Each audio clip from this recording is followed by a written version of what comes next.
अंतिम पंक्ति है। आत्मा अज्ञानोद्भूतो यो बुद्ध्यादि उपाधि तत्र प्रतिबिंब रूपेण आत्मानम् अध्यस्य तद उद्भवं च सुख दुखादि कम आत्मन्यध्यस्यति स्वयं अध्यास लक्षणो बंधः। बंधन क्या है? अध्यास। अध्यास स्वरूप ही बंधन है। क्या अध्यास है? तो उसको कह रहे कि सुख दुखादि आत्मन्य अध्यस्य, सुख दुख को अपने में अध्यास करके अपने को कर्ता भोक्ता सुखी दुखी मानता है, यही अध्यास है, यही बंधन है। तो बोले इसकी प्राप्ति कैसे होती है, उसकी उत्पत्ति कैसी है? कर्तृत्वादि भाव कहाँ से आता है? तो यो बुद्धियादि उपाधि ही, जो बुद्धि आदि उपाधि है, बुद्धि शरीर मन प्राण आदि, उन्हीं उपाधि में प्रतिबिंबित बिंब रूपेण आत्मान अदृश्य, प्रतिबिंब रूपेण उसी बुद्धि रूपी उपाधि में अपने प्रतिबिंबित होकर के, यानी उसमें तादात्म्य करके अपने को मानता है। सुखी दुखी इत्यादि यही बंधन है। और इसी बंधन का नाश ही मोक्ष।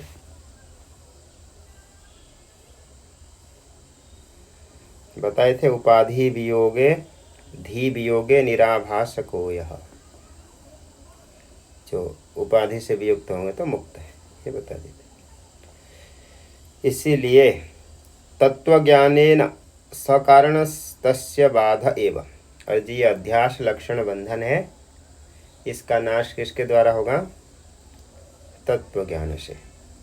तत्वज्ञानेन सकारणस्य तस्य बाधः, कारण सहित, कारण मूला विद्या अज्ञान, उसके साथ ये सभी कार्य का भी विनाश हो जाएगा। मोक्ष इति सर्वम अनवद्यम, वही अविद्या नाश ही मोक्ष है। गुरुजी 5वां श्लोक हो रहा है ना अभी? जी 5वां श्लोक स्टार्टिंग से हो रहा है। नहीं, इसकी तो समाप्ति अंतिम।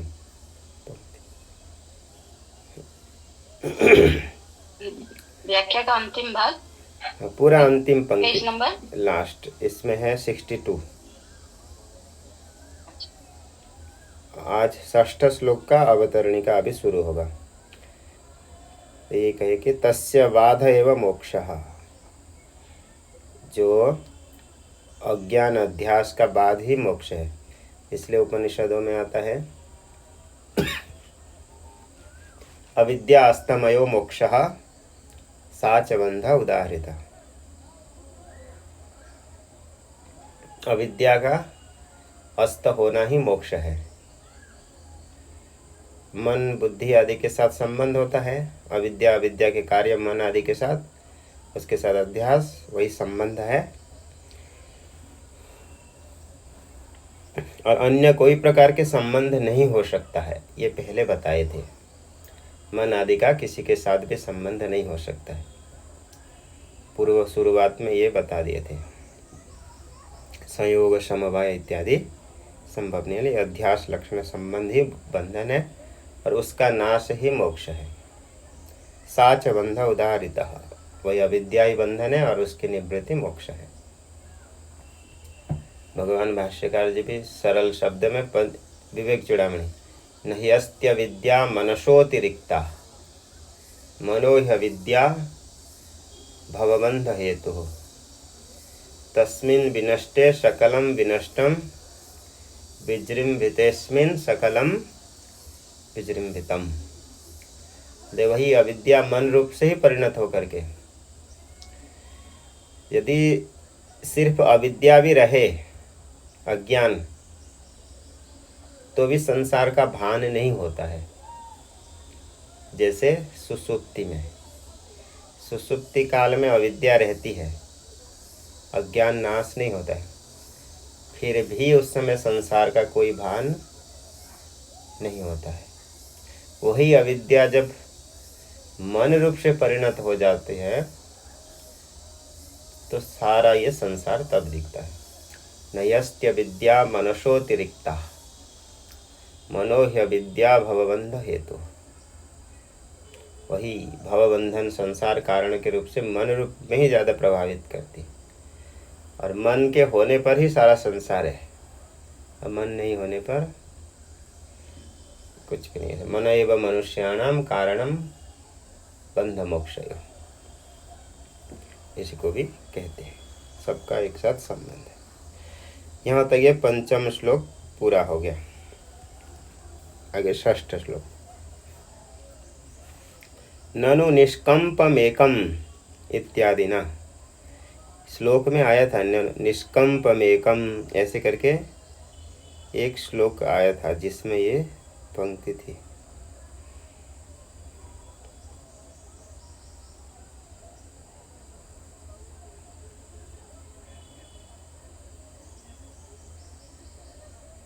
द्वितीय श्लोक में यमग्न्युष्णवन्नित्यबोधस्वरूपं मनश्चक्षुरादिन्यबोधात्मकानि प्रवर्तताश्रित्य निष्कंपमेकं सनित्योपलब्धि स्वरूपोहमात्मा। तो वहाँ पर निष्कंप बताए थे, अर्थात क्रिया विक्रिया रहित। तो उसको लेकर के यहाँ पर फिर संशय हो रहा है कि आपने कहा था कि आत्मा निष्कंप है। ननु निष्कंपमेकम इत्यादि ना सर्व शरीरेषु एक एव आत्मा उक्ता। अच्छा, उसी श्लोक में आपने कहा था कि निष्कंप है और आत्मा एक है, ऐसे आपने कहा था। एक एव आत्मा उक्तः तच्च न संभवति। तो ये सारा संसार, कितने जनसंख्या यहाँ पे, अरबों हैं, 140 करोड़ से तो अधिक तो भारत में ही है। तो ये सभी शरीरों में कितने फिर आवाज नहीं अभी आई, अभी सुनाई नहीं दे रहा था। ननु निष्कंपमेकम, ये सुनाई नहीं दिया? नहीं सुनाई दी। अवतरणिका यहाँ से ये शुरू हो रही है।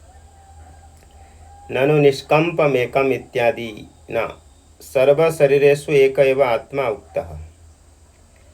ये कहा गया था कि जो द्वितीय श्लोक में आया था, ननु निष्कंपमेकम प्रवर्तते आश्रित्य निष्कंपमेक सनित्योपलब्धि स्वरूपोहमात्मा।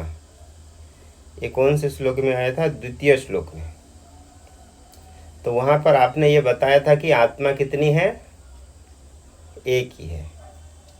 सभी शरीर में एक ही आत्मा। तो वो संभव नहीं है, इसी बात को पूर्व पक्षी कह रहे हैं। पूर्व पक्षी यानी जैसे लोग, आप विचार करो कि इतनी जनसंख्या है, इतनी सारी जनसंख्याओं में एक ही आत्मा कैसे संभव हो सकती? संभव होगा। प्रत्येक शरीर में आत्मा अलग अलग मानना ही चाहिए, क्योंकि व्यवस्था को देखिए, कोई जन्म हो रहा है, कोई मृत्यु हो रही है, कोई सुखी है, कोई दुखी है। जैसे तार्किक रक्षामणि में कहते हैं, कश्चिद आढ्य कश्चिद रंकः कश्चिद आढ्य कश्चिद अन्य एव च। कोई धनी है, कोई रंक है, कोई अन्य प्रकार से है, सुखी दुखी है। व्यवस्थातः, इसी व्यवस्था को लेकर के आत्मा अलग अलग माननी चाहिए।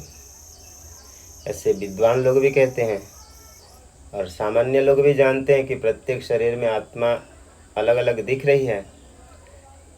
तो आप कैसे कहते हैं कि आत्मा एक ही है? सामान्य व्यक्ति तो कहते ही हैं, ऋषि लोग भी ऐसे कह रहे हैं। जैसे कणाद कहते हैं, आगे दे रहे हैं कणाद सूत्र, तार्किक कणाद सूत्र में कहे नानात्मो व्यवस्थात आत्मानो व्यवस्थातः। सांख्यकार भी कहते हैं ईश्वर कृष्ण है। कपिल जी, बड़े बड़े ऋषि लोग यही कह रहे हैं कि आत्मा अनेक है। गौतम कहते हैं, जैमिनी कह रहे हैं, आप कह रहे हैं कि आत्मा एक ही है। न संभवति तथा सति एकस्मिन् सुखी सर्व एव सुखी नः स्युः।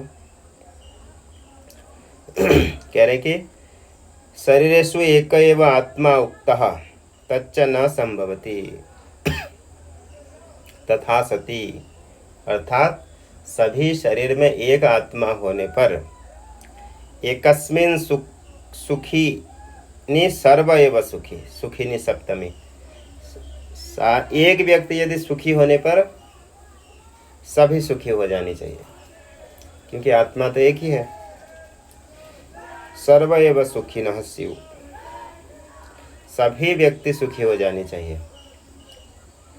दुखिनी व दुखिनः भवेयुः, यदि एक ही आत्मा दुखी होने से सभी दुखी हो जाए। न तो एवं अस्ति एवं, परंतु ऐसा लोक में देखा गया है कि कोई सुखी है, एक व्यक्ति सुखी है तो संसार में सभी सुखी हैं, एक दुखी है तो सभी दुखी हो जाते हैं, ऐसा कहीं तो नहीं देखा गया। इसलिए बंध मोक्ष गुरु शिष्य जन्म मरणादि व्यवस्था अन्यथानुपपत्त्या प्रति शरीरम आत्मांतर सिद्धि है। आत्मा अनेक है, इसी विषय में पूर्व पक्षी प्रमाण दे रहे हैं, अर्थापत्ति प्रमाण। अन्यथानुपपत्त्या, यदि आत्मा अनेक नहीं होगी तो ये अन्यथा, यदि आत्मा अनेक नहीं होगी तो व्यवस्था नहीं हो पाएगी। कौन सी व्यवस्था?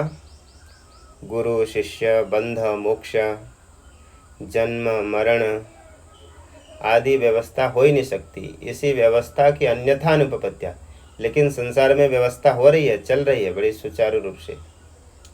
तो इसी व्यवस्था अन्यथा अनुपपत्तिया प्रति शरीरम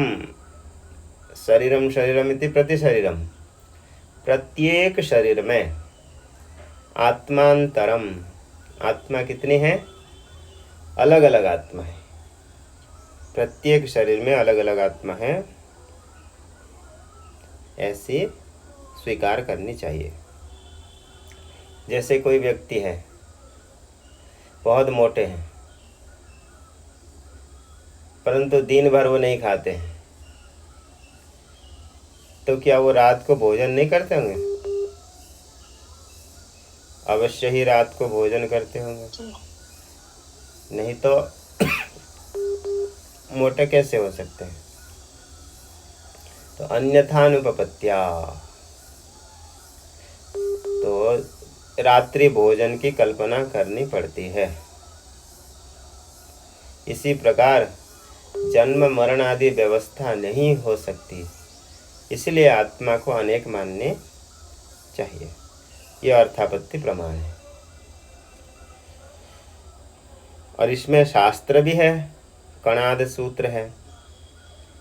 तथा च कणादोदितम सूत्रम, कणाद ऋषि के द्वारा कथित सूत्र भी है। नाना आत्मानः व्यवस्थातः, व्यवस्था को देखते हुए आत्मा तो क्या माननी चाहिए? नाना। देखो भगवान व्यास जी क्या कहते हैं? आत्मा एक है, और बाकी सब कह रहे हैं कि आत्मा अनेक है। तो वर्तमान लोक में कुछ लोग संशय करते हैं कि आत्मा एक है। ये व्यास जी का कथन नहीं है, ये भगवान भाष्यकार जी शंकराचार्य जी का कथन है, ऐसे लोग कहते हैं। और एक आत्मवाद तो भगवान भाष्यकार जी चलाए हैं, पहले व्यास जी आदि नहीं थे, बोलते हैं। ऐसा कहना ठीक घटेगा? नहीं घटेगा। कैसे? क्यों? कणाद ऋषि भगवान भाष्यकार जी से पहले थे, वो पहले ही कह रहे हैं कि आत्मा, देखो खंडन कर रहे हैं। पहले से यदि एक आत्मवाद यदि सिद्ध नहीं होगा तो उसका खंडन करेंगे? नहीं करेंगे। तो पहले से प्रचलित था एक आत्मवाद, तो उसी एक आत्मवाद को खंडन कर रहे हैं कणाद ऋषि, जो कि भगवान शंकराचार्य से बहुत पहले होंगे, वो पहले से ही खंडन करें कि एक आत्मा नहीं हो सकती, यानी आत्मा एक ही है। तो पहले एक आत्मवाद पहले से ही प्रचलित था, नहीं तो उसका खंडन क्यों करेंगे। तो इतना तो स्पष्ट है ही है कि सामान्यतः तो दिख ही रहा है कि एक आत्मा अनेक आत्मा तो व्यवहार में तो दिख ही रही है।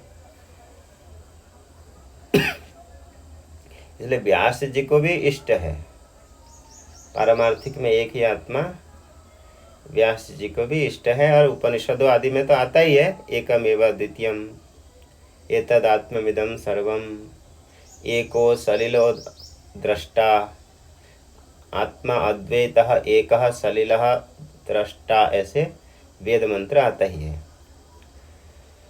फिर भी लोग बोलते कि नहीं, इसका अन्य प्रकार से अर्थ कर देंगे, और ऐसे कहते हैं कि एक आत्मवाद तो भगवान भाष्यकार जी शंकराचार्य जी चलाए हैं, लेकिन ऐसा नहीं, पहले से ही प्रसिद्ध था। तो आत्मा अनेक मानना चाहिए, ऐसे कणाद ऋषि कहते हैं। सांख्यकारी का जो लिखे हैं ईश्वर कृष्ण, वो भी भगवान भाष्यकार जी से पहले के हैं। वो भी कहते हैं जनन मरण करणानाम प्रतिनियमात, अर्थात जन्म मृत्यु का जो कर्ण अंतकरण मन आदि अनेक को लेकर के आत्मा भी अनेक मानना चाहिए। व्यवस्थाता पुरुष बहुत्व सिद्धम, यानी पुरुष बहुत मानना चाहिए, अर्थात अनेक आत्मा माननी चाहिए, ऐसे ईश्वर कृष्ण भी कहते हैं। सभी लोग पहले से ही ऐसे कहते थे कि आत्मा को अनेक मानो, क्योंकि व्यवस्था नहीं तो नहीं बनेगी, ये उनका कहना है। इति शंकामपाकर्तुम श्लोकम अवतारयति। तो यहाँ पर कह रहे कि उनके निराकरण करने के लिए कि जो आत्मा अनेक मानते हैं, उनका निराकरण करने के लिए आगे के श्लोक बता रहे हैं। वो आत्मा अनेक है कि एक है, ये प्रत्यक्ष दिख रहा है? जी नहीं, दिख नहीं रहे। लोग चल रहे हैं फिर रहे इतने सारे, प्रत्यक्ष नहीं दिख रहे आत्मा अनेक। आत्मा का कोई तो अनेक दिख रहा है स्वामी जी। आत्मा नहीं दिख रहा है, वो शरीर दिख रहा है। शरीर दिख रहा है, आत्मा का कोई रूप नहीं है, आकार नहीं। तो शरीर को दिख रहा है, आत्मा तो स्वस्थ नहीं। आत्मा एक भी है, ये भी दिख रहा है? नहीं, वो भी नहीं दिख रहा। आत्मा एक भी नहीं दिख रहा कि आत्मा अनेक भी नहीं दिख रहा है। तो पूर्व पक्ष क्या कहना है कि व्यवस्था नहीं हो पाएगी, जन्म मृत्यु आदि की व्यवस्था नहीं होगी, इसलिए आत्मा एक है, ये कह रहा है। यदि व्यवस्था हो जाए तो आत्मा एक मान लेंगे, मानना चाहिए। व्यवस्था नहीं हो रही है, व्यवस्था नहीं हो रही है, इसलिए आत्मा अनेक है। यदि हम व्यवस्था बना दे तो आत्मा एक आत्मा मानना पड़ेगा। बोले कि सुख दुख आदि किस में होते हैं? अंतकरण में होते हैं। तो सुख दुख आदि की उत्पत्ति तो अंतकरण में ही है, आत्मा में तो कोई सुख दुख आदि है ही नहीं। जो विषय आदि सुख होता है, और सबके अंतकरण अलग अलग है, तो अनुभव भी अलग अलग सबको होगा जी। लेकिन अनुभव बिना आत्मा के कोई शरीर हो सकता है क्या? नहीं, आत्मा व्यापक है, विभु पदार्थ है, सर्वत्र है। सर्वत्र होने पर भी आत्मा की जो प्रतिबिंब पड़ती है कहाँ पे? अंतकरण में। अंतकरण एक है कि अनेक है? अंतकरण अनेक है। अनेक है। तो अनेक अंतकरण को लेकर के जीव भी कैसे लगते हैं? अनेक लगते हैं। तो वही अंतकरण को लेकर के, जैसे प्रतिबिंब को लेकर के अनेक है, ऐसे ये दिखाए थे पूर्व। मुखाभाषको दर्पणे दृश्यमान, यहाँ पर भी बताए थे कि मुख में जो दिखता है, ये दर्पण आदि में अनेक उपाधि को लेकर के अलग अलग है। और उपाधि नहीं होगी तो वो तो एक ही है। इसे आगे भी बताएंगे, इसी में भी, इसी श्लोक में भी बता रहे हैं। यहाँ तक इसकी अवतरणिका दे दी है। यह एको विभाति इति श्लोक। य एको विभाति स्वतः शुद्ध चेतः। य एको विभाति स्वतः शुद्ध चेतः। विभाति स्वतः शुद्ध चेतः। प्रकाशस्वरूपोऽपि नानेवधिषु।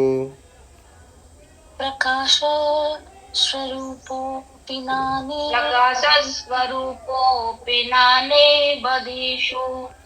शराबोदकस्थो यथा भानुरेकः।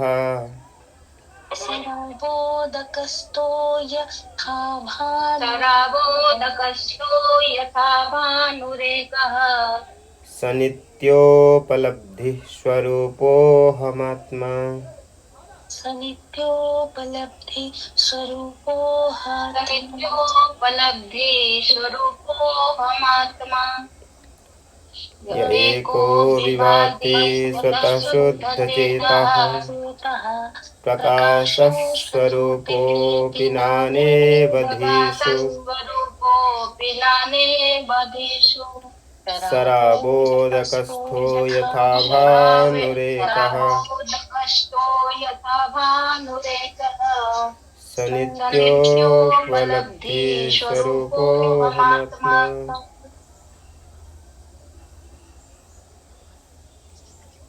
अगर एक ही आत्मा है, यह एको विभाति स्वतः शुद्ध चेतः। यह एको विभाति, एकः परमात्मा, स्वतः शुद्ध चेतः। विभाति प्रकाशते, प्रकाशित होने वाला एक ही है, स्वतः है, और दूसरे के द्वारा प्रकाशित नहीं है, स्वयं प्रकाश, सत्यम ज्ञानम अनंतम, ज्ञान स्वरूप है। शुद्ध चेतः, शुद्ध अविद्यादि से रहित शुद्ध चेतः। प्रकाश स्वरूपोपि, इसमें पाठ कुछ स्वरूपे भी दिया है। स्वरूपोपि नानेवधिषु, जो प्रकाश स्वरूप होते हुए भी नानेवधिषु, बुद्धि अंतकरण में नाना इव दिखती है। एक ही है, स्वतः शुद्ध चेत स्वरूप है, परंतु धीषु, अनेक बुद्धियों में, अंतकरणों में, नानेवधिषु, बुद्धि में नाना रूप से दिखती है। उसमें दृष्टांत दे रहे हैं। शराबोदकस्थो यथा भानुरेकः। शराब यानी जो सुराही बोलते हैं, गर्मी के समय पे अभी जल आदि रखते हैं, ठंडा पानी रखने वाले। शराबोदकस्थो यथा भानुरेकः। ये शराबोदकस्थो, घड़ा रखते हैं पानी रखने वाले में, उसमें रहता है जल, उस जल में दिखने वाले भानु एक ही सूर्य है, परंतु जितने घड़ा होते हैं सूर्य कितना दिखता है? अनेक सूर्य दिखते हैं। अनेक सूर्य दिखते हैं। वही एक स नित्योपलब्धि स्वरूपोऽहमात्मा, वही नित्य उपलब्धि स्वरूप आत्मा मैं हूँ, जो एक सूर्य के समान प्रकाशित होता है सभी के हृदय में। मतलब क्या बोले गुरुजी? किसका? स्वरूपो पे पिनानेव धीषु। नाना इव मतलब, नाना इव, नाना मतलब अनेक प्रकार से, इव यानी जैसा। नाना इव धीषु, धी यानी बुद्धि अंतकरण में, नाना इव अलग अलग दिखता रहता है। जैसे शराब उदकस्थ, प्रकाश स्वरूपोपि, प्रकाश स्वरूप स्वरूप अपि नानेव धीषु। धीषु, स्वरूप प्रकाश स्वरूप होता है वह बुद्धि में नाना इव, नाना ऐसे अलग अलग रूप से दिखती हैं। उसमें उदाहरण दे दिए, जैसे शराबोदकस्थो भानुहु, सुराही होता है जिसमें पानी रखते हैं, उसी पानी में प्रकाशित होने वाले घड़ा ले लीजिए, कोई नहीं, घटा, उसमें दिखने वाले जैसे सूर्य एक ही होता है, परंतु अनेक घड़ा रखेंगे तो सूर्य भी अनेक दिखता है।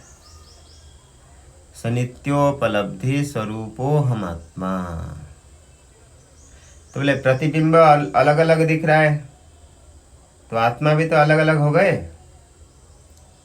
तो बोले नहीं, जो परमात्मा बिंब तो एक ही है। मुखत्वात् पृथक्त्वेन नैवास्ति वस्तु, बता दिए थे ना कि जैसे बिंब मुख से भिन्न नहीं होता है, इसलिए अनेक दिखने पर भी नहीं है। य एको विभाति इति यद्वा यदि आत्म मनश्चक्षुरादि अगम्य स्वरूपः। ये श्लोक की अवतरणिका एक प्रकार से दिए थे, दूसरे प्रकार से भी इसको बता सकते हैं। अवतरणिका क्या है? यदि आत्मा मनस्स चक्षुरादिर अगम्य स्वरूप, आत्मा यदि मन चक्षु आदि का विषय नहीं बनती है, मन चक्षु आदि के द्वारा यदि आत्मा को नहीं जान पाते हैं, उसका विषय नहीं बनती है, तो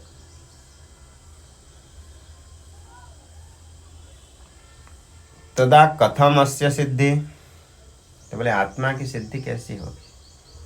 किसी वस्तु को जानने के लिए तो मन चाहिए, इंद्रियां चाहिए, कुछ तो मन यदि मन इंद्रियों का विषय आत्मा नहीं है, तो बोले आत्मा होने में फिर क्या प्रमाण है?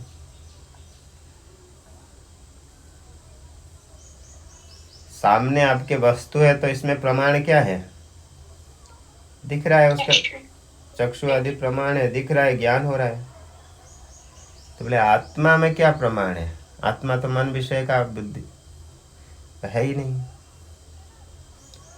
ऐसा भी संशय हो सकता है, क्योंकि पदार्थ मात्र से तद अधीन सिद्धि, संसार का कोई भी पदार्थ की सिद्धि होती है तो मन बुद्धि आदि को लेकर के ही सिद्धि होती है।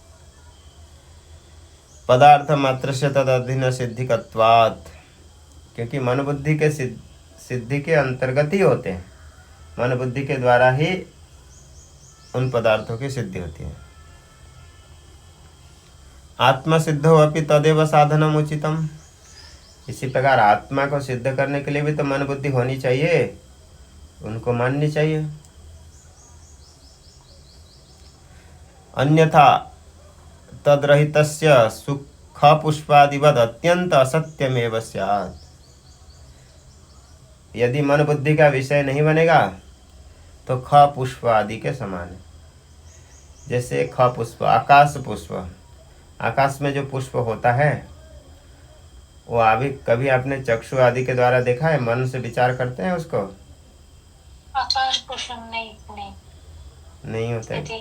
गगनारविंदम, गगन यानी आकाश, अरविंद यानी कमल, जो आकाश कमल है वो कितना खुशबू होता है, देखें कभी, सूंघे? जी नहीं। इसी प्रकार खरगोश का सिंह, विषाण, शस्त्र विषाण कितने छोटे छोटे होते हैं, सुंदर, देखें? नहीं देखे आंख से, क्योंकि वो होते ही नहीं, मन बुद्धि का विषय बनते ही नहीं है वो। इसी प्रकार अरवि बंध्या पुत्र है, शश विषाण है, इत्यादि जो पदार्थ है वो मन बुद्धि का विषय नहीं बनते। इसी प्रकार आत्मा भी यदि मन बुद्धि का विषय नहीं बनेगी तो वो भी तो फिर आकाश कुसुम के समान हो गया, शश विषाण के समान हो गया, नर विषाण के समान हो गया। मनुष्य के सींग के बराबर हो गया। जैसे मनुष्य का सींग कभी आँख इंद्रियों का विषय नहीं बनता है, यानी वो असत है ही नहीं। इसी प्रकार आत्मा यदि मन इंद्रियों का विषय नहीं बनेगा तो उसको क्या मानना चाहिए? असत मानना चाहिए। तो इसके ऊपर कह रहे हैं कि नहीं, अत्यंत में वह असत से आदितल नहीं, यह एको विभाति स्वतः शुद्ध चेता। उसको प्रकाशित करने के लिए मन बुद्धि की जरूरत नहीं है। यन मनसा न मनुते ये नाहुर मनोरमतम, वो स्वतः शुद्ध स्वरूप है। जैसे प्रकाश को देखने के लिए, प्रकाश की, सूर्य को देखने के लिए प्रकाश की आवश्यकता नहीं होती है, स्वयं ही प्रकाश चेतन स्वरूप है। वो किसके द्वारा प्रकाशित होगा? वो एक शुद्ध चेत प्रकाश स्वरूप है। इसको इससे भी समझ सकते हैं। यह एक यानी अद्वितीय, वह आत्मा कितनी है? एक ही है, अद्वितीय। द्वितीय है ही नहीं, नास्ति द्वितीय, दूसरा कुछ है ही नहीं उसमें। सजातीय विजातीय स्वगत भेद रहित एक, सजातीय विजातीय स्वगत भेदादि रहित। क्या क्या होते हैं ये सजातीय विजातीय? स्वयं बता दे रहे हैं, देखिए। वृक्षस्य स्वगतो भेदः पत्र पुष्प फलादितः, जैसे वृक्ष का स्वगत भेद होते हैं, पत्र पुष्प फल आदि आदितः, और भी उस वृक्ष में जितने होते हैं उस वृक्ष के स्वगत, वृक्ष में होने वाले भेद हैं, उसी से बनते हैं वो भेद। ऐसा परमात्मा में अपने में होने वाले कोई भेद उनका नहीं है, एक ही रस है, वो एक स्वरूप है। वृक्षांतरात सजातीय, और एक वृक्ष से दूसरा वृक्ष क्या होता है? सजातीय, उसके समान जाति, बोलते हैं हमारा जाति भाई। इसी प्रकार आत्मा की कोई जाति भाई नहीं है। ढूंढते हैं ना व्यक्ति, अपनी ये जाति का है, अपने राज्य का है, अपने प्रदेश का है, ये अपना देश का है, अपने गोत्र का है। बोले आत्मा की कौन सी गोत्र जाति देश भेद? ऐसा कुछ भी नहीं। विजातीय शिलादिता, आत्मा चेतन है, उससे भिन्न जड़ आदि भी कोई वस्तु नहीं है, इसे विजातीय भी नहीं है। इसलिए शास्त्र में कहाँ पर आया ये तो पहले तो ये पंचदशी का है, ले उपनिषदों में भी ऐसे आता है। एको देवः सर्वभूतेषु गूढ़ः, एक ही देव है। देखो बोल रहे थे ना व्यवस्था को लेकर के अलग अलग है, तो बोला नहीं, ये देव कितना है? एको देवः, एक है। सर्वभूतेषु गूढ़ः, सभी प्राणियों में छुपा हुआ है वो। सर्वव्यापी, बोले फिर इतना परिचिन्न हो गया, एक ही जगह ही रह रहे हैं, शरीर में ही रह रहे हैं, बाकी जगह नहीं रह रहे हैं। बोले नहीं, सर्वव्यापी, सर्वत्र व्याप्त होकर के है, व्यापक। सर्वभूतांतरात्मा मतलब जी, शिलादितः, शिलादितः, शिलादि मतलब शिला यानी पत्थर। जैसे वृक्ष से भिन्न है कि नहीं पत्थर? भिन्न है, विजातीय है, विरुद्ध जातीय है। इसी प्रकार आत्मा में कोई विरुद्ध जातीय कुछ भी नहीं। आत्मा से भिन्न कुछ है ही नहीं, यही तात्पर्य, जड़ भी नहीं। सर्वभूतेषु गूढ़ः सर्वव्यापी सर्वभूतांतरात्मा, सभी भूत प्राणी की अंतरात्मा एक ही है, वही परमात्मा अंतरात्मा है। इसलिए किसी को कष्ट नहीं देना चाहिए। किसी को कष्ट दिए तो किसको कष्ट दिए? परमात्मा को ही कष्ट दिए, स्वयं को ही कष्ट दिए। अजो ही एकः, वो अज है, अजन्मा है, एक है। अजः न जायते इति अजः। शरीर आदि के साथ संबंध होता है तो जन्म कहे जाते हैं।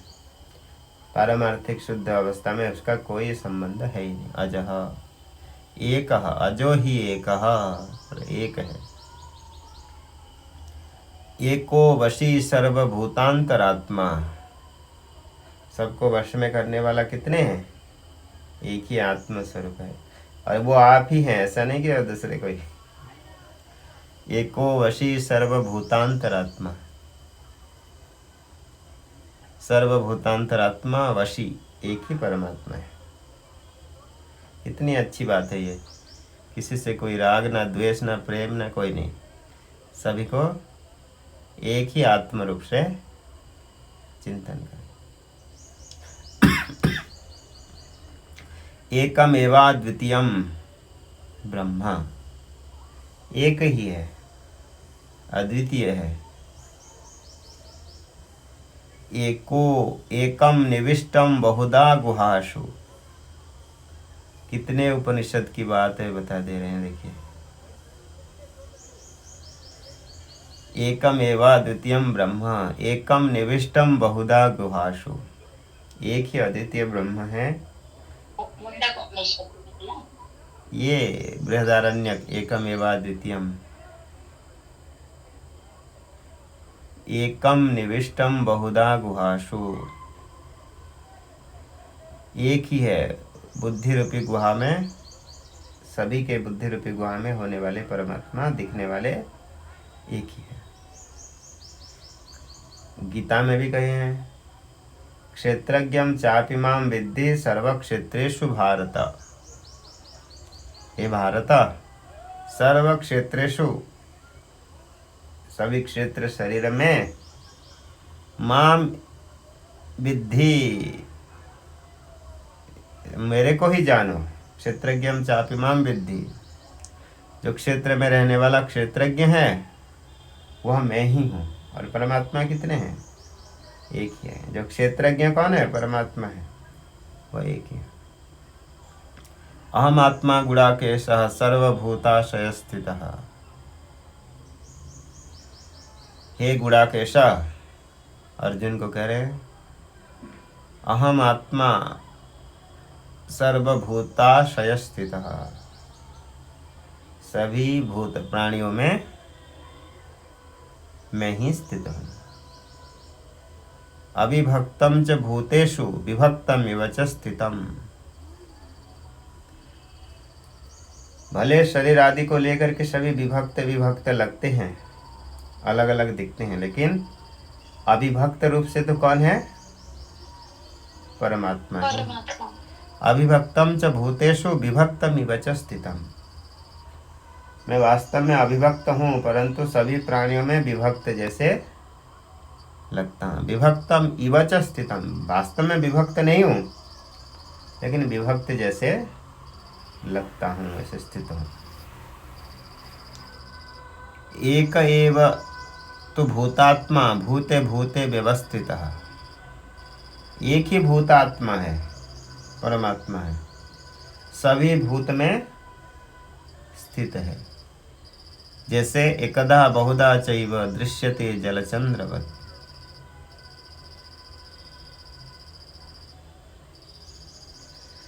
जैसे जल में चंद्रमा अलग अलग दिखता है। आत्मबोध में ये आत्मबोध का नहीं है, ये उपनिषद का है, ब्रह्म बिंदु उपनिषद।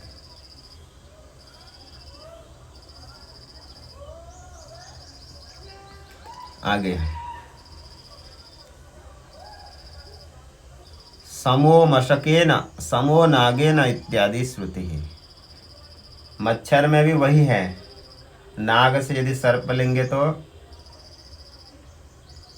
सर्प में भी वही है। हस्ती आदि सभी में, सभी जगह पे वही परमात्मा ही है, यानी कि छोटे जीवों में नहीं। इति श्रुति स्मृति वाक्य सचिवेन एव इति पदेन। इस श्रुति वाक्य स्मृति वाक्य सभी में सांख्य वैशेषिकादि मता अभ्युपगतो नाना जीववादो निराकृत इति अवगंतव्यम। इसलिए जो सांख्य वैशेषिक आदि अनेक जीव मानते हैं उनका निराकरण हो गया। किसके द्वारा? शास्त्र के द्वारा। कितने श्रुति शास्त्रों स्मृति से बता दिए कि एक ही आत्मा है। यानी च जन्म मरण सुखादीनि आत्मभेद साधकानि लिंगानि उदाहृतानि। और उन्होंने जो हेतु बताए थे, तर्क दिए थे कि जन्म मरण आदि को लेकर के आत्मा भिन्न है, आत्मा में भेद है, अलग अलग आत्मा है, उसका भी निराकरण कर रहे हैं।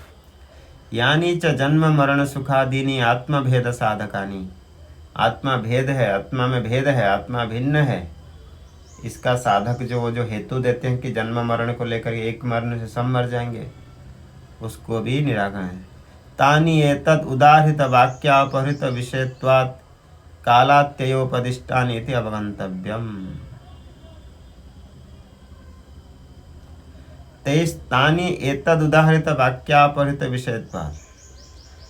इन्हीं जो उदाहरित वाक्यों से इन सब का निराकरण हो जाएगा, क्योंकि शास्त्र में कह दिया साक्षात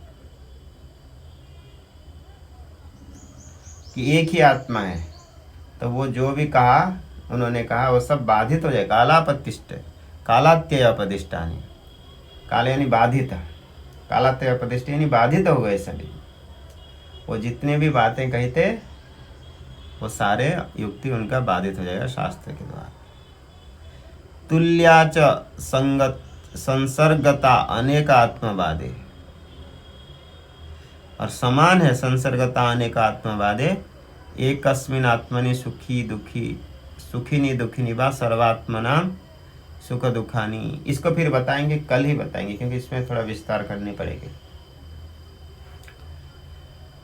ओम पूर्णमदः पूर्णमिदं पूर्णात्